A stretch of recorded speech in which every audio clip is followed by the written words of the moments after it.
গহীন সুন্দরবনের ৭ থেকে ৮ কিলোমিটার ভিতরের এই জায়গাটাতে যখন পৌঁছেছিলাম, ঘড়ির কাঁটা তখন ৪:৪৫-এর কাছাকাছি। ক্লান্ত সূর্য অলরেডি সন্ধ্যাকে আমন্ত্রণের প্রস্তুতি শুরু করে দিয়েছে। দেখতে পেলাম জেলেরা দুপুরের মিল প্রস্তুত করার কাজে ব্যস্ত, আর আপন ভঙ্গিমায় গান গেয়ে সুখ খোঁজার বৃথা প্রচেষ্টায় রত।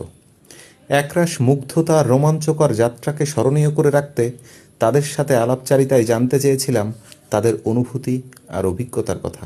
কিভাবে এতটা গভীর জঙ্গলে রোদ, ঝড়, বৃষ্টি কিংবা মৃত্যু ভয়কে উপেক্ষা করে তারা এই ছোট্ট নৌকাতে দিনের পর দিন পার করে।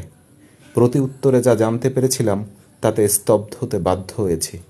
এক মুঠো ভাত আর ক্ষুধা কিভাবে মানুষকে সব বাধা অতিক্রম করে জীবন যুদ্ধে টিকিয়ে রাখতে পারে, এটা তার একটা বাস্তব দৃষ্টান্ত। শুভকামনা সেই সব পেশাজীবী মানুষদের জন্য যারা মৃত্যু ভয়কে উপেক্ষা করে প্রতিনিয়ত প্রাণান্তকর চেষ্টা করে চলেছে ক্ষুধাকে জয় করার।